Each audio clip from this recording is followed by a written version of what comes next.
Hello everyone, I am Ashutosh, you are on Limji channel. So guys, आज discuss करने वाले हम लोग सीयूटी यूजी 2025 के एग्जाम में काफी कुछ चेंज होने वाला है। ठीक है गाइज, तो बड़ा बड़ा अपडेट आया है, बिग न्यूज है आपके लिए। क्या है ये update? So guys, CUET UG के 2025 वाले एग्जाम में बहुत कुछ चेंज करने का प्रपोजल आया है। माइंड करिएगा, अभी जो आया है चेंजेस, वो प्रपोज चेंजेस हैं, अभी वो फाइनल नहीं है। ये अलग बात है कि मोरलेस यही फाइनल रहेगा। क्यों? क्योंकि जैसा कि वो जो प्रपोजल है वो दिया है प्रोफेसर जगदीश कुमार मामी डाला ने, जो यूजीसी के चेयरमैन है। और उन्होंने उसमें मेंशन किया है कि इस बार एनटीए ने कमर कस लिया है, यानी कि उन्होंने एनटीए के साइड जो एग्जाम कंडक्टिंग बॉडी है उसके साथ उन्होंने डिस्कशन कर लिया है, उसके बाद वो प्रपोजल लाया है। दूसरा स्टेक होल्डर होते हैं कौन से लोग? एग्जाम देने वाले एग्जामिनी। ठीक है गाइज, कैंडिडेट्स। सो गाइज, 9 दिसंबर को आप देख सकते हैं कि यूजीसी के हेडक्वार्टर में उन्होंने, प्रोफेसर जगदीश कुमार मामी डाला ने, दिल्ली के बच्चों के साथ डिस्कशन किया है 2 घंटे तक। ठीक है ना? और किन बच्चों के साथ डिस्कशन किया है? उन बच्चों के साथ जो कि 2025 में सीयूटी यूजी देने जा रहे हैं। तो यहाँ भी उनको काफी कुछ इनपुट्स मिला होगा, बच्चे क्या चाहते हैं एग्जाम में, उन्हें क्या प्रॉब्लम होती है, क्वेश्चन सिलेक्शन में क्या प्रॉब्लम होती है, सब्जेक्ट सिलेक्शन में क्या प्रॉब्लम होती है, मार्किंग स्कीम वगैरह वगैरह। तो उन्होंने सारे तरह से इनपुट ले लिया है। उसके बाद जो फॉर्मेट का, जो एग्जाम का फॉर्मेट है और उसमें, और एग्जाम है उसमें चेंजेस का प्रपोजल लाया है। ठीक है ना गाइज? तो ये एक सोच समझ कर उन्होंने प्रपोजल लाया है, तो मोर और लेस यही फाइनल रहेगा, लेकिन अभी तक ये फाइनल नहीं है। ठीक है ना? इसे माइंड में रखिएगा। सो क्या क्या चेंजेस प्रपोज है, तो चलिए सबसे पहले एक एक करके सबको देख लेते हैं जल्दी से। उसके बाद उनको एनालाइज करेंगे, उन पे डिस्कस करेंगे कि क्या ये चेंजेस लाने से क्या फर्क पड़ेगा 2025 के एग्जाम में। ठीक है guys?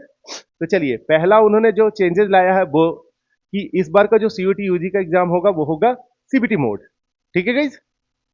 दूसरा, कि total number of subjects offered जो होंगे वो होंगे 37। पहले ये हुआ करता था 63, यानी कि 2024 में 63 था।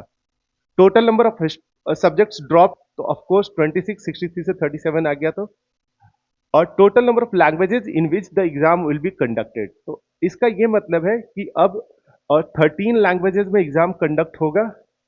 इसका ये मतलब है कि अगर सपोज कि कोई अगर जीटी का एग्जाम देने जा रहा है बच्चा, ठीक है ना, तो वो जीटी का एग्जाम 13 लैंग्वेज में दे सकता है, इंग्लिश, हिंदी, उर्दू, वैसे। ठीक है, आई बात समझ में?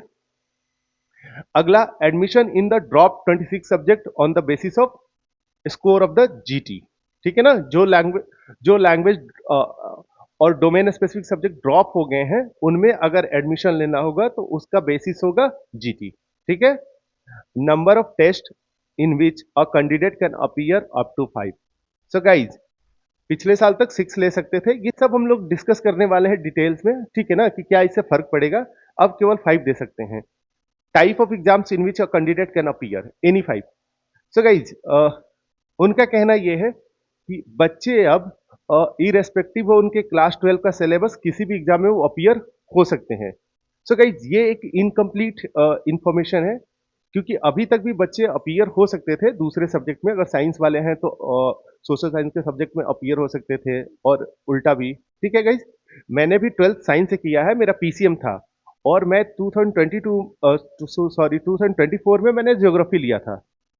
गाइज, मैं आप लोगों को गाइड करने के लिए सीयूटी के एग्जाम में अपीयर होता हूं। मैं 2022 में भी अपीयर हुआ था, 2023 में भी, और 2024 में भी अपीयर हुआ था। ठीक है गाइज?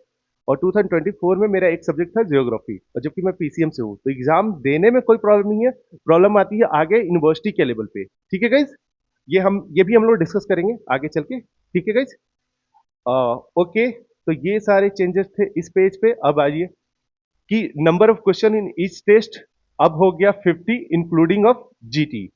अभी तक आपको ओवरऑल फाइनली आपको 40 क्वेश्चन आंसर करना रहता था, एक्सेप्ट जीटी, बाकी सारे सब्जेक्ट्स में। ठीक है गाइस?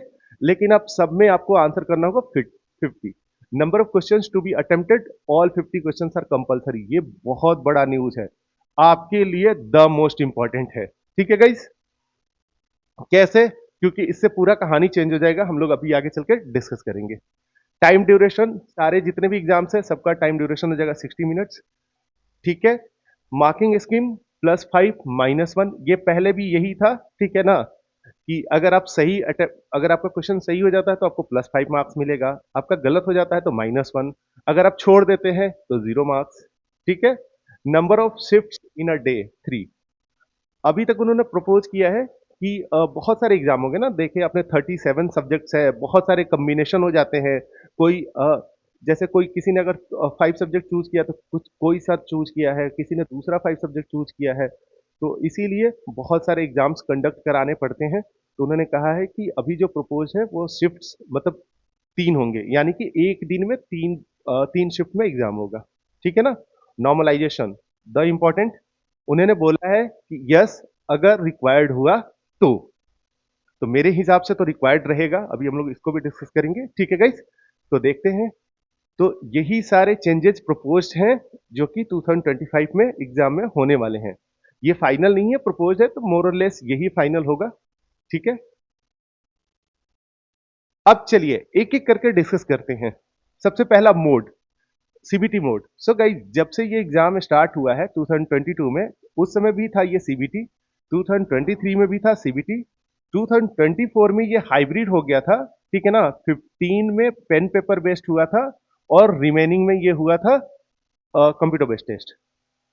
ठीक है गाइज, ये चेंजेस क्यों हुआ था और फिर अगेन सीबीटी क्यों कर रहे हैं?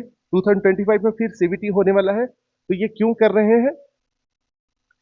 सो गाइज, पहले आते हैं कि इन्होंने सीबीटी से पेन पेपर बेस्ड क्यों किया।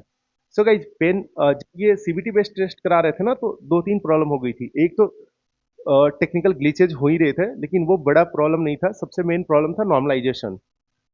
क्या होता था गाइज 2023 में, और सपोज जनरल टेस्ट का एग्जाम हो रहा है, तो जो जीटी का टेस्ट हो रहा है वो 10 से ज्यादा स्लॉट्स में हो रहा है। ठीक है ना। सपोज मैंने दिया किसी एक दिन में, और किसी और बंदे ने लिया दूसरे दिन में, मेरा पेपर डिफिकल्ट है, उसका पेपर इजी है, तो वो तो ज्यादा मार्क्स लाएगा ना मेरे रेस्पेक्ट में। तो ये पैरिटी नहीं रहेगा, तो इसके चलते बच्चों का सबका मार्क्स समान आए। ठीक है गाइज, इसके लिए इन्होंने शिफ्ट किया था कि ये पेन पेपर बेस्ड करेंगे, और जितने भी मेजर एग्जाम्स है, मेजर क्या सारे एग्जाम्स को इन्होंने कंडक्ट करने के लिए सोचा था कि एक शिफ्ट में करेंगे। यानी कि अगर पूरे ऑल ओवर इंडिया से 8 लाख लोग अगर जीटी दे रहे हैं, तो उन सारे लोग, वो सारे लोग एक ही शिफ्ट में, एक दिन में एक ही शिफ्ट में एग्जाम देंगे। ठीक है ना। तो उससे क्या होगा कि सबको एक पेपर मिलेगा, सबको एक जैसा सॉल्व करने का मौका मिलेगा। तो उससे क्या होगा कि कंपेयर करना बच्चों को आसान होगा। ठीक है ना। लेकिन 2024 में ये ऐसा नहीं हो सका। क्यों? आप लोगों को पता होगा कि 15 मई में पेपर हुआ था, लेकिन दिल्ली के लिए अलग से हुआ था, फिर 29 मई को ड्यू टू कुछ रीजंस, फिर 19 जुलाई को हुआ था। जो लोग बच गए थे, बहुत नॉर्थ ईस्ट में कुछ कुछ प्रॉब्लम था, तो उनका एग्जाम हुआ था 19 जुलाई को। तो ऐसे 3 पेपर हुए, तो ये भी सक्सेसफुल नहीं रहा। लेकिन ये भी रीजन नहीं है पेन पेपर बेस्ड नहीं कराने का। उन्होंने दो रीजन दिया है। एक तो दिया है उन्होंने कि सिक्योरिटी रीजन, जो कि है पेपर लीक से रिलेटेड, और दूसरा था लॉजिस्टिक प्रॉब्लम। ठीक है। पेपर लीक, आपको पता है कि 2024 में बहुत सारे पेपर लीक के मामले आए सामने। ठीक है। बहुत लोगों ने तो ये भी क्लेम किया कि सीयूटी यूजी का भी पेपर लीक हुआ था, लेकिन ऐसा ऑफिशियली हुआ था या नहीं हुआ था पता नहीं। ऑफिशियली तो नहीं आया था कुछ भी। मेरी भी किसी ऐसे बच्चे से बात नहीं है जिनको पता हो कि पेपर लीक हुआ हो, या उसका फायदा उठाया हो, या उसके चलते उनका लॉस हुआ हो, ऐसा कुछ तो था नहीं। ठीक है। लेकिन फिर भी ये न्यूज में था, बहुत सारे सोशल मीडिया पर लोगों ने डाला था कि पेपर लीक हुआ है। तो मे बी, तो गाइज पेपर लीक है, ये एक बड़ा रीजन है। और दूसरा लॉजिस्टिक प्रॉब्लम, तो इसलिए ये अगेन आ रहे हैं सीबीटी मोड में। ठीक है गाइज। अब जब सीबीटी मोड में आ जाएंगे तो दो प्रॉब्लम इनको फेस करना पड़ेगा। पहला नॉर्मलाइजेशन, दूसरा टेक्निकल ग्लिचेज। तो टेक्निकल ग्लिचेज के लिए तो उन्होंने बात कर लिया है कि इस बार अभी से ही एनटीए ने कमर कस लिया है, वो काफी सीरियस है, टेक्निकल ग्लिचेज नहीं होने देंगे। ठीक है। और जैसा हुआ भी था 2022 के रेस्पेक्ट में, 2023 में ग्लिचेज एकदम कम था। और 2024 का जो सीबीटी मोड में जो एग्जाम्स हुआ था, उसमें तो टेक्निकल ग्लिचेस नहीं था। मैंने भी एग्जाम दिया है, टीचिंग एप्टीट्यूड मेरा सीबीटी मोड में था। तो मेरे साथ तो कोई प्रॉब्लम हुआ नहीं था। तो टेक्निकल ग्लिचेस तो ये देख लेंगे, ये तो कोई प्रॉब्लम नहीं है। नॉर्मलाइजेशन में उन्होंने बोला है कि अगर रिक्वायर्ड होगा तो अगर रिक्वायर्ड होगा तो इसके मतलब देखिए अभी क्या किस स्ट्रैटेजी पे वो काम कर रहे हैं। अगर रिक्वायर्ड नहीं होगा एक ही केस में कि जब वो कोई भी इंडिविजुअल जब भी टेस्ट कराएंगे, सपोज मैथ्स कराएंगे, तो मैथ्स को सारे पूरे ऑल ओवर इंडिया में एक साथ एक दिन एक ही शिफ्ट में कराएंगे, ये तभी पॉसिबल है। ठीक है ना? लेकिन उसको भी मैनेज करना, क्योंकि बहुत सारे बच्चे का अलग अलग सब्जेक्ट रहता है, तो उनको बार बार एग्जाम पे बुलाना, तो देखिए कैसे मैनेज करते हैं। तो फिलहाल इस पे कुछ क्लैरिटी नहीं है। तो यही था। ओके गाइज, बढ़े आगे। ठीक है, next point, number of subjects that will be offered 37 from 63। ठीक है ना? पहला क्वेश्चन तो हमने ये सॉरी पहला इंफॉर्मेशन तो ये हमने डिस्कस कर ही लिया कि जो टेस्ट होंगे वो 13 लैंग्वेज में होंगे, और जो total number of subjects drop हुए हैं वो टोटल 26 हैं। 26 में का ब्रेकअप ऐसे है कि 20 लैंग्वेज ड्रॉप हुआ है और 6 डोमेन स्पेसिफिक ड्रॉप हुआ है। ठीक है गाइज? जो डोमेन स्पेसिफिक में ड्रॉप हुआ है वो सारे सब्जेक्ट्स ये हैं: entrepreneurship, legal, tourism, fashion studies, teaching aptitude और इंजीनियरिंग ग्राफिक्स। ठीक है गाइज? ये सारे पेपर अब ड्रॉप हो गए हैं। तो इनका जो इनके लिए अगर आप जाते हैं, सपोज अगर आप में इन आपको ये करना है जैसे लीगल स्टडीज जहां पे रिक्वायर्ड होगा, उसके बदले वो कंसीडर करेंगे जनरल टेस्ट को। लेकिन इसके लिए भी यूनिवर्सिटी को काफी चेंजेस करना होगा। जैसे बीए एलएलबी के लिए, बीए एलएलबी का जो सीयूटी के थ्रू जो मोस्ट फेमस है वो दो जगह ही है, एक बीएचयू है, एक इलाहाबाद यूनिवर्सिटी है, और दोनों लेते हैं उसके लिए language plus GT plus legal. तो जीटी और लैंग्वेज तो वो ऑलरेडी ले रहे थे, ठीक है ना गाइस? तो अब जो लीगल हट गया है तो उसके चलते वो क्या करेंगे, लैंग्वेज और जीटी पे ही सिर्फ लेंगे, उसके बेसिस पे ही कि क्या करते हैं। तो ये सारे जो चेंजेज आए हैं इसके चलते यूनिवर्सिटीज को काफी चेंजेस करना पड़ेगा, ठीक है ना, अपने सिलेक्शन क्राइटेरिया और एलिजिबिलिटी में। ठीक है, तो क्लियर हो गया यहां तक? बढ़े आगे। Number of test you can appear for maximum 5। चलिए इसको डिस्कस कर लेते हैं। सो गाइस क्या था, जब 2022 में इंट्रोड्यूस हुआ था तब आप 9 पेपर दे सकते थे, 23 में 10, 2024 में 6, अब दे सकते हैं एनी 5। यहाँ पे उन्होंने मेंशन किया है कि आप कोई भी 5 दे सकते हैं, यानी कि आप अगर पीसीएम से कर रहे हैं तो आप आर्ट्स के सब्जेक्ट में अपीयर होना चाहते हैं तो उसमें भी अपीयर हो सकते हैं। तो मैंने इस पर डिस्कस किया ही कि मैंने ज्योग्राफी दिया था, अभी तक भी बच्चे अपीयर हो सकते थे। ठीक है गाइज? तो मेरे हिसाब से इसका ये कहने के मतलब उनका ये कहने का मतलब होगा कि इन जो यूनिवर्सिटीज है वो अपने रूल्स चेंज करेंगी। जैसे डीयू का रूल है कि अगर आप डीयू में आपको एडमिशन लेना है तो आपको सीयूटी डीयू कंसीडर करेगा किस सब्जेक्ट्स का, उन्हीं सब्जेक्ट्स का जो कि आपका 12th में होगा। यानी कि आपने 12th पीसीएम से किया है और आप मार्क्स दिखा रहे हैं इको का, तो वो कंसीडर नहीं करेगा। ठीक है ना? इसको और थोड़ा डिस्कस कर ही रहे हैं क्या करना है। और उन्होंने जो टेस्ट लिखा किया है वो कैप कर दिया है 5 पे, यानी 5 से ज्यादा टेस्ट नहीं दे पाएंगे। तो मेरे हिसाब से अभी अगर 2024 का देखें ना तो उसके अकॉर्डिंग तो 5 कम था। कई लोग 6, अब मतलब 6 जेन्युइन था, 6 नंबर ऑफ सब्जेक्ट्स उनके लिए। दिखाता हूँ कैसे। तो 5 करेंगे तो मे बी यूनिवर्सिटीज भी अकॉर्डिंगली चेंज करेंगी। ठीक है, देखिए मैंने यहाँ पे एग्जांपल लिया है कि सपोज एक स्टूडेंट है, ठीक है, उसे दिल्ली यूनिवर्सिटी से या तो इकोनॉमिक्स करना है, या दिल्ली से डीयू से बीएमएस करना है, या तो जेएमआई जामिया मिलिया इस्लामिया से इकोनॉमिक्स ऑनर्स करना है, या बीएचयू से उसे इको ऑनर्स करना है। ठीक है, क्लियर है यहां तक? आइडियल केस है, one of the most demanding course है इकोनॉमिक्स, तो ऐसा करना चाहेंगे बच्चे, और बीएमएस भी है। ठीक है, तो देखिए तो गाइस इसके लिए क्या चाहिए, एनी लैंग्वेज चाहिए, मैथ चाहिए, और एनी टू फ्रॉम सेक्शन 2 चाहिए। इसके लिए भी एनी लैंग्वेज चाहिए, मैथ चाहिए और जीटी चाहिए। यहाँ इको चाहिए, लैंग्वेज चाहिए और जीटी चाहिए। तो इसको डिस्कस करते हैं। सो गाइज पहले आते हैं यहां से। देखिए तो इसके लिए एक लैंग्वेज चाहिए, तो यानी अगर आप ये चाह रहे हैं तो आपको एक लैंग्वेज तो देना पड़ेगा। मान लेते हैं कि आप इंग्लिश दे रहे हैं, ठीक है, पहला। दूसरा टेस्ट मैथ्स चाहिए आपको इसके लिए, तो अपना दूसरा आप दे रहे हैं मैथ्स। ठीक है गाइज? अब तीसरा एनी टू को छोड़ते हैं, आ जाते हैं जीटी पे। तो आप तीसरा अपीयर हो रहे हैं GT.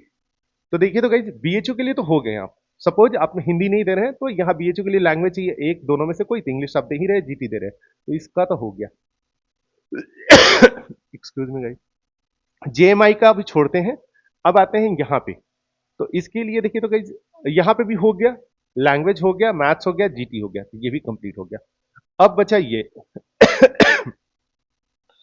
Excuse me, BA economics. तो इसके लिए देखिए तो एक लैंग्वेज चाहिए, ठीक है, मैथ्स चाहिए, ठीक है, उसके बाद दो डोमेन स्पेसिफिक चाहिए। तो डोमेन में सपोज आप दे रहे हैं एक इको, एक और सपोज कि आप पोल साइंस दे रहे हैं, ठीक है गाइज। तो आपने यही सारा अगर सपोज पढ़ा है ट्वेल्थ में, ठीक है, और इनका ही एग्जाम दे रहे हैं आप, English, math, GT, eco, political science, ठीक है। तो देखिए तो गाइज इको दे रहे हैं तो जेएमआई में भी अप्लाई कर सकते हैं। लेकिन गाइज क्या होता है कि इको बहुत डिमांडिंग कोर्स है, तो सपोज डीयू में आपको नहीं मिला, बीएमएस में भी बहुत डिमांडिंग है, नहीं मिला, जेएमआई में भी इको आपको नहीं मिला, तो आप बीएचयू, आपका चांस है कि बीएचयू आपका हो सकता है। सो गाइज बीएचयू में चांस बढ़ाने के लिए बच्चे चाहते हैं कि वो दोनों लैंग्वेज टेस्ट दें। बहुत सारे बच्चे ऐसे हैं जो सीयूटी देते हैं जिनका हिंदी और इंग्लिश दोनों अच्छा रहता है, ठीक है गाइज। तो वो दोनों देना चाहते हैं। आप देखेंगे ना इंग्लिश टेस्ट को लोग बहुत अटेम्प्ट करते हैं इंग्लिश हिंदी के रेस्पेक्ट में, वो इसलिए करते हैं यूनिवर्सिटी के चलते। अगर यूनिवर्सिटी अपने रिस्ट्रिक्शंस को हटा दे तो मेरा मानना है कि अगर इस बार हटा देंगी तो हिंदी में number of test taker Hindi subject का बहुत बढ़ेंगे, ठीक है गाइज।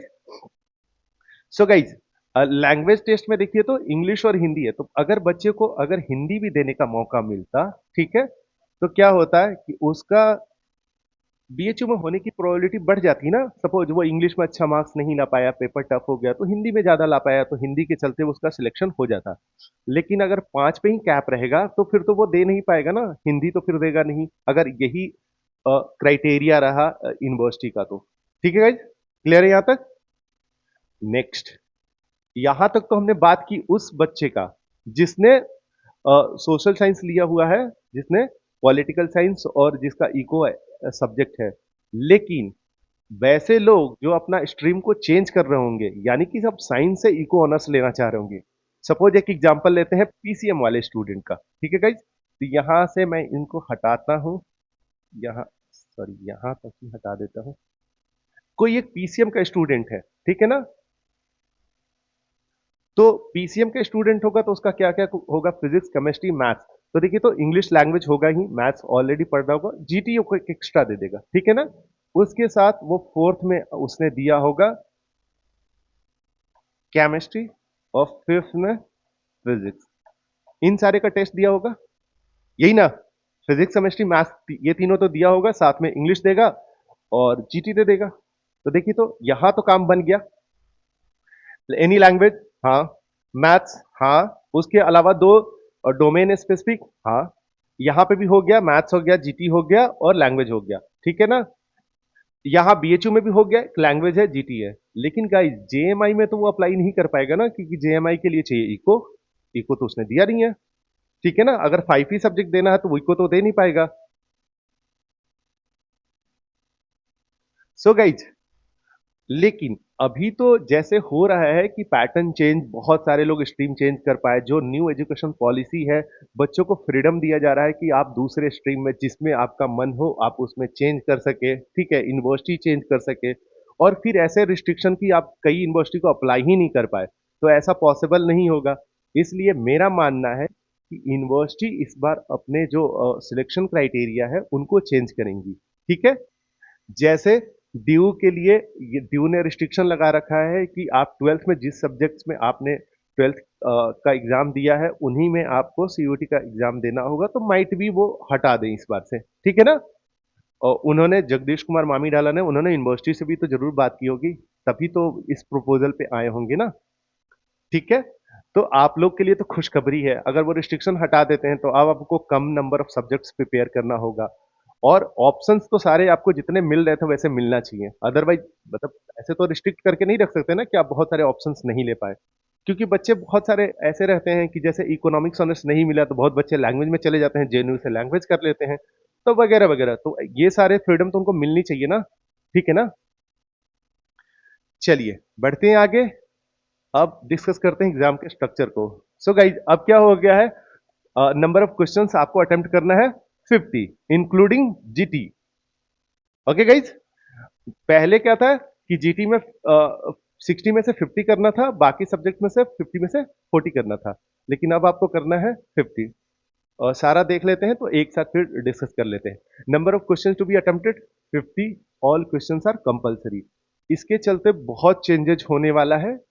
सारा डिस्कस करके फिर इसको करते हैं, अभी डिस्कस करते हैं। Time duration 60 minutes.